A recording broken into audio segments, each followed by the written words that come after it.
had just a few things that I wrote now on the way here about myself that I discovered were the best gifts ever in my life that I got from living from country to country, right? Because often when you go to talks like this, you hear about all the stress and negativity and problems it brings and the fear and the issues. I'm gonna flip it around. Because to be honest, if home is a place within you and you stabilize that, which is what I did and what I do, you see all the gifts so clearly.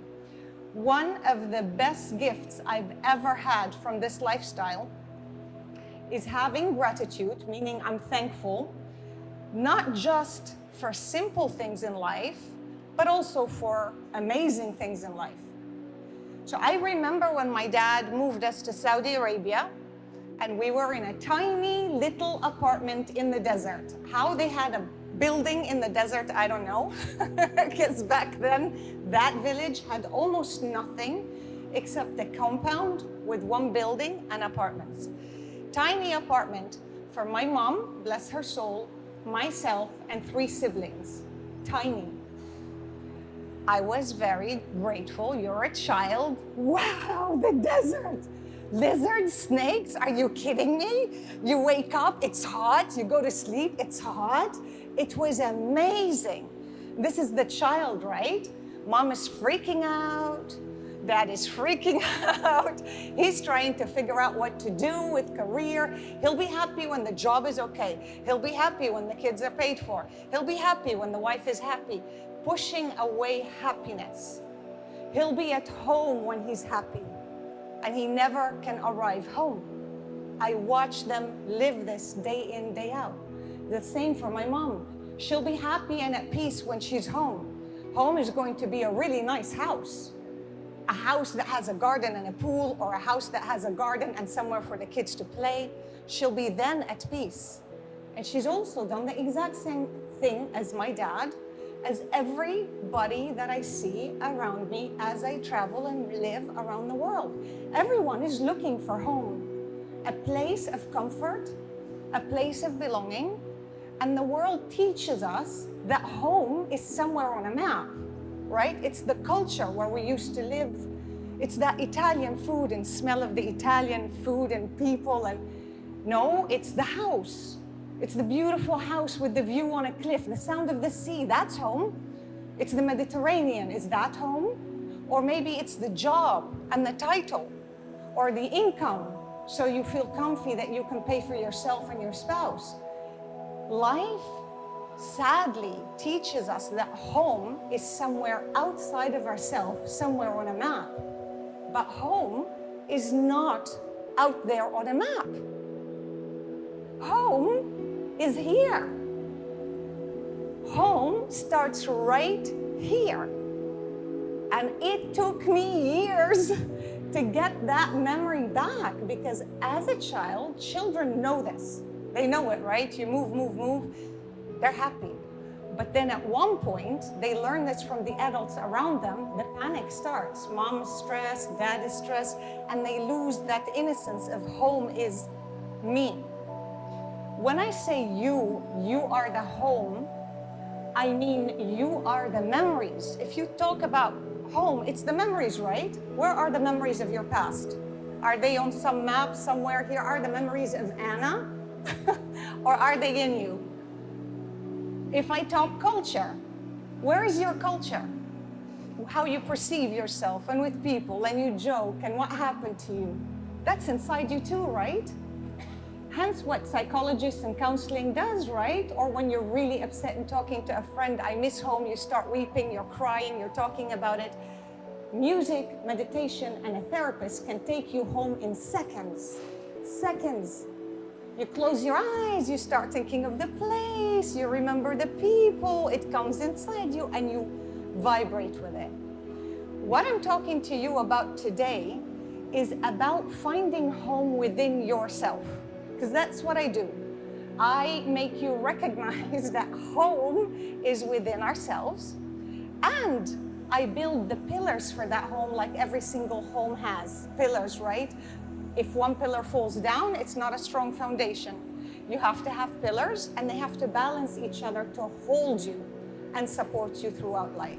I want to ask, we carry our roots and our memories and our identity inside of us, right? Not in geography.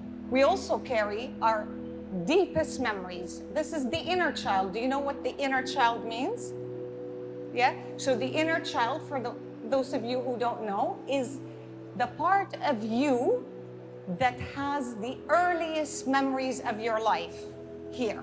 Not in this new country, but I mean since you were born.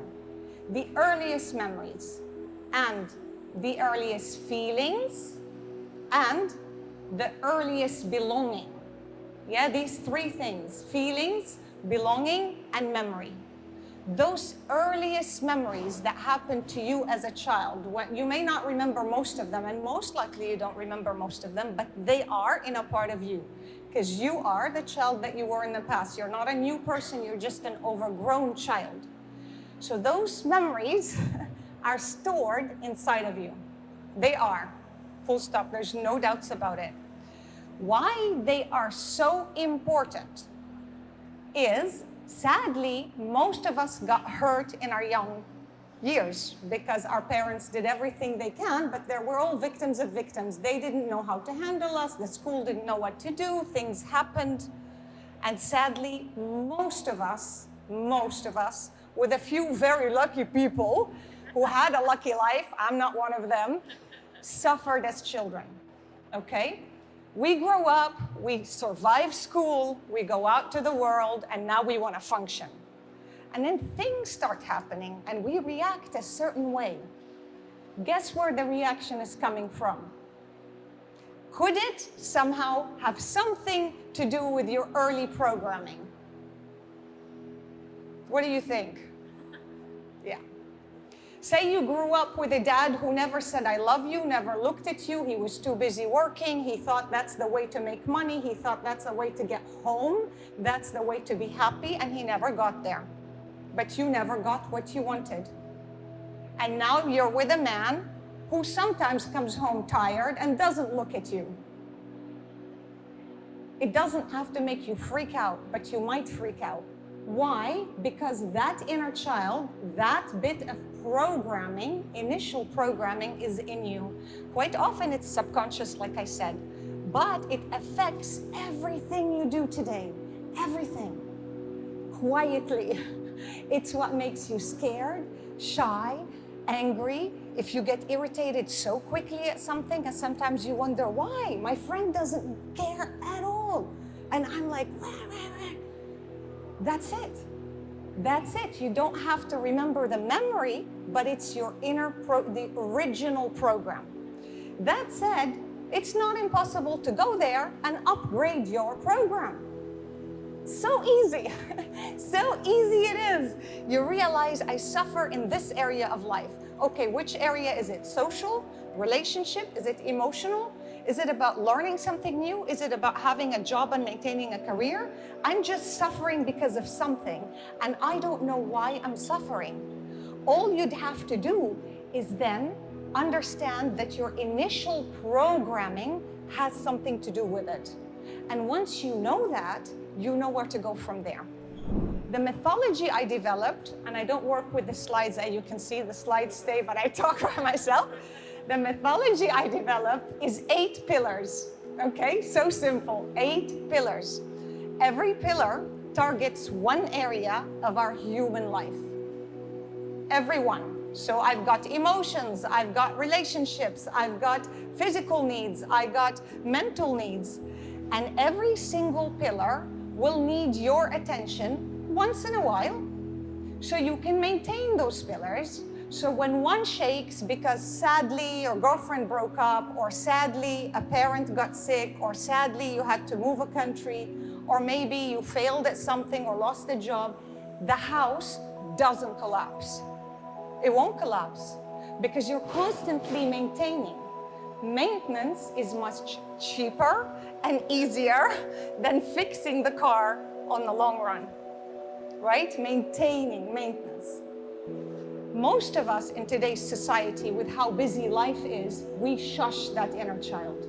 It's constantly telling you something. There's this deep. I don't know how many of you recognize this, but you don't have to put your hands up, but I can tell you, if my inner child is screaming about something, it's like having a baby on your arm that's going the whole day.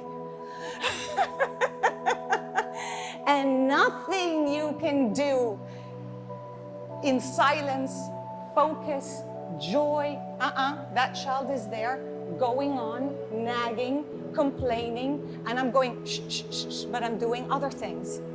All it takes, just like a baby, you stop what you're doing, you look at the baby on your arm, that's your inner child. What's making me uncomfortable? Write it down, and you look at it later when you have time to see what is the root of this and update that program. You see what I mean? Yeah? Okay, I'm going back to my notes again. If you have any questions in between, please let me know. So that said, home is not a destination. It's a decision that you make to connect back again with who you are. Who you are. And the beauty of moving from country to country, I'll tell you, this is by far one of the best things I've ever discovered about living in so many countries, is every time you pack and leave, you don't just pack a suitcase. You migrate emotionally. You have an entire emotional migration going on. What that means is you get stripped of your identity of where you were before, right? So wherever you lived before, how people viewed you, what jobs you had, how you did things, changes completely. You are now a new person in a new place. The way you joke might be funnier than it used to be, or might not be. Everything changes based on that, which means you can find your true new self. You can evolve. So the question of who am I? Am I the person that I used to be when I lived in Eindhoven, if you're from Eindhoven?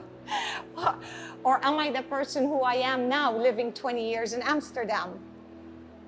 I am all these personalities and then some, because every time you leave a village behind, you restart and you strip layers to find out who you are again. Now your parents aren't here to tell you who you are. Now your boss isn't here to tell you how good you are. All these factors are now gone and you're stripped again to your core. And the question comes back again to who am I and who do I want to become? And every move you make gives you that opportunity over and over and over again, every single time. It is so absolutely true. I don't know if you heard it. He said, even if you move 3 streets down the street, you're still the same person, but you're a new person. So now you can be whomever you want to be again, right? The thing is, the comfort of the neighborhood, you know the pharmacist, you know the supermarket where to go, you know your neighbors, you know everybody. When you move, there's a lot of anxiety. And the anxiety comes because, especially if I'm talking international, right? You're going to another city or another country. Now you have to discover everything again. New dentist, new doctor, new language. And even when you're applying for jobs, the way they interview and what they expect of you, not to mention the language, right? The language. Often expats or internationals think, I need to learn the language to blend in. But it's not about blending in. An original is worth way more than a copy. Why would you want to compete with someone who speaks the language here and lives this life? You got to shine as who you are, but in every move, who you are changes a little bit because you leave something behind and you start up again. It puts you in an anxious stage where this loneliness, I don't know if you know the loneliness of moving, the beginning when you move, there's loneliness and a bit of anxiety and a little withdrawn where you don't really feel yet embedded in home. That silence and loneliness allows you to hear the crying baby louder. You're not busy running around doing everything else. Suddenly, it's me, myself, and I. That's the reality. And so it only starts when I stop looking for home externally and I start grounding in home inside of me. And you see that because, like I said earlier, coaching, all methods of comforting someone in distress, you start breathing, you put your hand on your chest, you feel your feet on the ground, you tell yourself you're okay, you think of a happy memory, and suddenly, it even worked out for me now. With a few hours of sleep, and I'm... So if I can access that inner power of being at home inside myself, wherever I am, everything becomes easier. I'm not saying life is an easy journey. Life is a big school. And it's, of course, there's going to be challenges and problems all the time, but it's not about the problem or the challenge. It's about how you handle it. You see? And if you can handle it because you're totally stable on the pillars and the baby's not screaming 24/7, you slept, you ate, you're strong, you're confident, you're not withdrawn, you're not anxious, you're calm. You could be someone who's an extrovert or introvert, but that has nothing to do with your personality. I just mean your needs are met. Suddenly, the external becomes a joy to deal with, and challenges become lessons. It's like the first day at school. When you go in, you're so anxious, you learn nothing. You don't know the kids, you don't know. But then towards the end of the school year, you're so comfortable, you know everyone, you know everything, you learn. So if you discover home inside of you and you connect, home is really a decision. It's a decision to connect with who you are. Because somehow, somewhere, sadly, along the way, adults who didn't mean bad hurt you somewhere, somehow. And now, as an adult, a responsible adult, our responsibility is to reparent that inner child the way we want. And it's easy. Why not? If it's gonna make my life so much better, and if I'm gonna feel good about it, and if I'm gonna influence the people around me, happiness is your gift to your family and loved ones. Who doesn't want a happy parent, a happy spouse, a happy friend, right? And it makes you perform better wherever you go, and it attracts people to you tremendously. Tremendously. My last business, I for a while worked in the HR part of it. Wasn't the best thing, but I did it because they needed help, a lot of sick days. We had more than 320 employees at the time, right? So when people get sick, you're in trouble. You had to hire. Most people didn't just get hired for whatever's on the paper. They got hired for that spark and joy and the way they enter the room and the way they say, okay, you know, I don't know how to do that, but I can't wait to learn it. You tell me, I'll be there. You know that inner source of this person is at home. They're at home, they're unshakable. Those pillars are like this. I want her on my team. This is how you attract the jobs you want. This is how you attract the partner you want.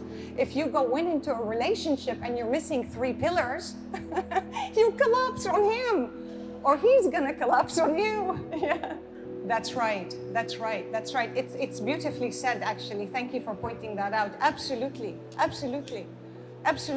And that, you know, regardless of all of that external, the inner strength in that just shines and everything else just flows. Absolutely. Thank you. That is really beautiful. I'm going to add a few things here because time will almost end, but you're welcome to talk to me at the stand over there. I'm just outside here, so you can come talk to me there later. But I'll mention a few things. If I ask you, when do you feel most at home? Can you access that memory? When do you feel most at home? Because when you access that memory, you can build on it, okay? Very easy. These are just a few tips that I'll tell you now. If it is a memory because it's linked to a place, location, a smell, or a taste, you can bring it back easily. It's just like the baby that's crying, right? It wants that tasty cookie, you can still bring the cookie. You don't have to travel all the way to Italy to eat the cookie. But you can a little bit soothe that child. Yeah? So these are just tips to ask yourself, where do I feel most at home and why? And again, it's internal, not external on a map. Home is never, ever a location on a map. Because if you tell me I'm only at home in Greece, let's say it's Greece as an example, but the people aren't there, the food isn't there, the culture isn't there, your memories aren't there. You go back and your parents have aged, they're gone, somebody has moved, your friends have grown up and left, the village is not the same, everything has changed, right? You've been gone 30 years and you go back, is that home? Can you live there and feel at home? Home is a memory that makes you feel so good. That memory is what you have to ignite and build on that. And then you walk life from culture to culture, job to job, and you do it with joy because you carry that home inside of you. The world doesn't need more people with more amazing houses and homes. It needs more people who are connected to their home in their heart. That's what the world needs. Not an external, an internal. And if you can achieve that yourself, and I'm saying you can easily, you ignite your relationships, you help your children if ever you choose to have some, you break the cycle, and you live your best life. That's joy at its max.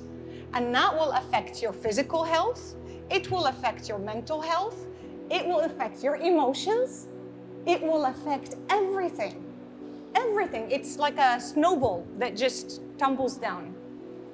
And that baby stops crying. Oh, silence at last. Yeah. Yes? Okay, well, I think that's it for time. Thank you for your time. Do you have any questions? You can come to me over there if you have questions. Yes? Thank you.